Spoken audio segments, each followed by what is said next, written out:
Alaska's news source. Good afternoon, everybody. Welcome on in. I'm your gracious host, Dave Allgood. Along with me, the legendary, everybody, Jackie Purcell. I bow before your knowledge and your sense of humor. Since you're so tall, you'd have to bow very low. I can't. No, my knees will not allow, as the old man that I am, the creaky old man. Glad you're with me today, and glad you're with us today, all of us. So happy Wednesday. Just a quick note, March Madness begins tomorrow, so guess what? We're taking tomorrow and Friday off. But today, however, the Fountain of Youth is right here in Anchorage at, well, the YMCA in Lake Otis, to be exact. Lead me to that. Yes. We can go take a dip later. A 100-year-old shares her secrets of longevity, and you're going to meet Maurine, I'll tell you that, and that's about it. She's a hoot. Neat. And a fashion debut. The company designing a spacesuit for NASA unveils the new threads, the tweaks to the outfit that is now 40 years old, the changes that are specially made in the specially made suit that will make it easier to wear. Yeah, so it doesn't bunch. I mean, you're thinking that's the worst thing. It's got to have room for all the stuff. Yeah. Does it have pockets like cargo shorts? That's right. Wouldn't it be great to spacesuit that's cargo My gum shorts? floated away. I know, if I just had cargo shorts. I know. Anyway, the weather, I like this weather. A little warm, little clouds, a little sun. I don't want too much sun. We were getting a little too much sun there for a little bit. Wow. I'm kidding. Well, good news for you then, Dave. Let me get to it because here in you. the Anchorage area, we have seen a few more clouds move in the last 3 hours on Saturday, Dave. All right. Thanks a lot, Jackie. We'll check in with you in just a little bit. All right. Here are your top 4 headlines at 4. A former state house candidate has been convicted on murder charges. Monday, a Palmer grand jury convicted 41-year-old Gavin Christensen in the death of 35-year-old Devin Morehouse. According to court documents, in 2020, Christensen called 911 and told dispatcher he was going to shoot somebody. He said the person had hit his car in Willow, and he chased them down. He then shot and killed Morehouse. A juvenile passenger in the car was not hit. Sentencing is scheduled for June. He could be sentenced from anywhere 15 to 99 years in prison. Well, Alaska State Troopers arrested 60-year-old Donald Baker after they say he pinned another man down with his car. Troopers say the two were arguing at a house in Happy Valley when Baker drove his car forward, crushing the man between his and another car. The victim was badly injured and needed to be medevaced to Anchorage. Troopers say Baker was intoxicated. He was charged with leaving the scene, DUI, and assault. An Alaskan was published today in the journal Science Research. Research professor Robert Herrick of the University of Alaska Fairbanks Geophysical Institute article was published today. It is about volcanic activity on Venus. He found nearly a 1 square mile volcanic vent that grew and changed shape over 8 months in 1991. Such changes on Earth would suggest volcanic activity. He was able to research the changes recently thanks to digital images now available from NASA's space probe, Magellan. Well, NOAA is proposing the list of sunflower sea star as threatened under the Endangered Species Act. The sea star ranges from northern Baja California to the central Aleutian Islands, but has become the victim of sea star wasting syndrome. Scientists are trying to figure out what causes the syndrome, but say it causes arm tips to curl up, then break off, eventually dissolving and killing the star. They also say healthy sea stars actually flee from infected ones. According to studies between 2013 and 2017, nearly 90% of the population has died. Wow. Well, the U.S. Air Force focused this week on improving how fast patients can be received on base and transported elsewhere for medical care. Georgina Fernandez brings us inside the gates this week for a look of Inside the Gates. Well, I'm glad they're training. All right, some new threads for astronauts headed to the moon. That's right. We get a sneak peek at what all the cool spacewalkers will be wearing next season, what it takes to upgrade a spacesuit. That's up next on CBS 5 at 4. So I take it you're not going to find one of those at Goodwill. It's like somebody said, I just don't need this anymore. All right, speaking of space, astrophysicist and out-of-this-world guitarist Brian May is now Sir Dr. Brian May. I love this. Weather source. And happy Wednesday, everybody. Jackie, the Ides of March are upon us. What do you think? They are, and so far here in the Anchorage area, it has been 229. So are you wondering what the next 7 days is going to be like? Well, we'll continue to see some snow shower activity, but not until Friday. A rain-snow mix for us by Saturday, Dave. Yeah, and I didn't know if that. Yeah, and that question's for me. I was like, yes, are we going to get 40s? Yeah, there it is out there. All right, thanks a lot, Jackie. Appreciate you. Her teenage daughter's heart stopped, but a North Carolina mom stayed calm enough to perform CPR, and now they're both back home and healthy. Or get 2.9% APR for 5 years and no monthly payments for 90 days on turbo high-output engine Sierra light-duty elevation models. You're watching Alaska's news source. Happy Wednesday, everybody. Soulful singer and songwriter Bobby Caldwell has died.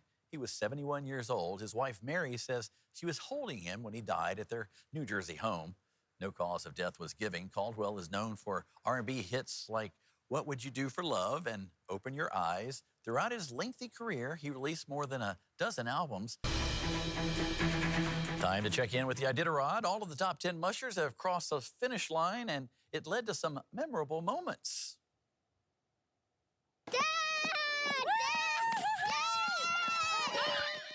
That's Kelly Maxner's family there. They're very happy to see him cross that finish line in Nome. His kids were cheering him on. He came in at 6th place, around 8 last night. His daughter even sang Hobo Jim's Iditarod trail song at the finish line. Check it out.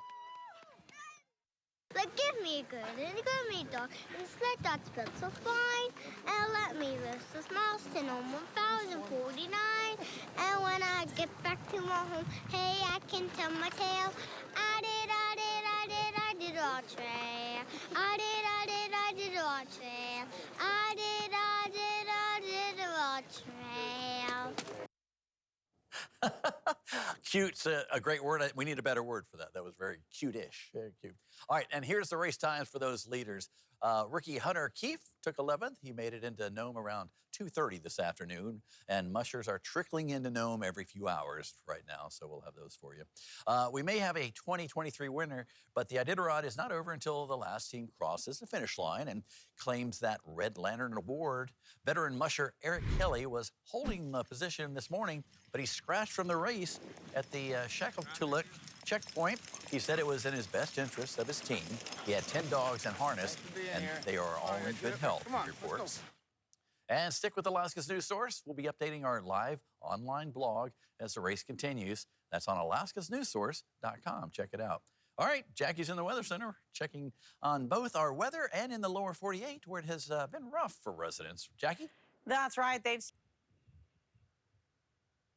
I'm Dave Allgood with Alaska's News Source. Coming up, we're going to meet Maurine, who has great advice. Stay active and surround yourself with upbeat friends. That's coming up on the Allgood News. Play Iditarod Ice Alaska's news source. Welcome back, everybody. I met a really neat lady. Her name is Maurine Loopster, and she's spry and always on the go. She swims at the YMCA 3 days a week, gardens, and is quick with a comeback and a laugh. Yeah, and she just had a birthday. Get this, she's 100 years old, but don't let that number fool you. She's 100% pure fun. Life is just a party. Give you a wave. And while some of us stay and have a good time, He's always losing his focus down there. others leave a little early, and some He brought that for you, Dan. I know. Just can't leave because they're having too much fun. That's Maurine Loopster bouncing around in the pool of life. You see, Maurine doesn't have many bad days. What is it about this group that you like a lot? Well, they're happy, they're upbeat, laughers. That's a good question. She's just had a lot of days. What is it about swimming that you like? Well, just plain moving and people. Friends in time. 36,500 spins of the earth. How come your hair is not blue like that? I guess I'm not old enough. Maurine just turned 100, and she's been coming to the Lake Otis YMCA pool since it opened. Tim here got her this cool hockey jersey with her number on it. For 46 years, I've been splashing over here. So, of course, you get this when you're the queen of the Y. What do you think about your name on the wall? I don't think it was necessary. Well, Maurine, you've been on the planet since 1923. The year King Tut was discovered, Babe Ruth was in his prime, the Walt Disney Company was formed, the Hollywood sign went up, and the average life expectancy of an American was 58 years old. All kinds of rock hard muscles and You like don't have rocks. those bingo wings. Those are called bat wings. this thing here? Yep, those What are are they called bat wings. You know, bats. You might say the YMCA is the fountain of youth for Maurine. We have our Easter bonnets on Good Friday. So it's not just the pool party, but maybe the after party that's the secret. Let me move over a bit. You have bats in your attic, you know? To staying young at heart. And although Maurine may be in the moment, if asked, she will tell you the thing she misses the most from the past. My husband. Oh, I knew you were going to say that. Yeah, today would have been his birthday. John and Maurine were together a long time. We were married for 62 years. A century on the planet, but forever in our hearts. Take a selfie in front of the camera. Yeah, And that's slow and steady wins the race. the Allgood News. Oh, what a sweetheart. I know. Maureen, and I love it. She's 100. That's crazy, like 100. She doesn't seem like it. No, and I can't believe she's 100. And her daughters drive her to the Lake Otis YMCA 3 days a week to swim and socialize. Yes, and her daughter Diane says the water aerobics is a big part of her staying healthy, but she says it's her YMCA family that is a big part of her staying so young. Yeah, she said, and she wanted to reiterate, she said, I just want you to know that it's this family that keeps her really young. So anyway, all right, here's Nora O'Donnell with what's coming up at 5 here on CBS 5. If I didn't see it, I wouldn't believe it. That was cool. Celebrating the life of a star, an actual star that's going out with a bang, why it looks like celestial fireworks. That's up next. Well, take a look at this. I'm Jeremy Roth. That deer I just said got the red kettle, right? That's right. Red Lantern? Red Lantern. See, I'm learning. I mess it up every time. That's okay. Anyway, hey, guys, we got a programming note. And as much as we love spending this hour with you, well, it's March, and that means March Madness basketball. We're taking a little break tomorrow and Friday, and we'll see you back here on Monday. But enjoy March Madness right here on CBS 5. And Jackie has a quick look at the weather real quick. Yeah, we're looking at some southeast Alaska. We'll be seeing some concerns. Yes, they're winter storms, but back here in the Anchorage area, we're looking at a high of 29. Our winter weather, or at least some snow showers, doesn't move in until Friday. We'll even see a chance of snow and rain by Saturday as temperatures warm. Yeah, it's kind of nice, a little freezy, but have a good one.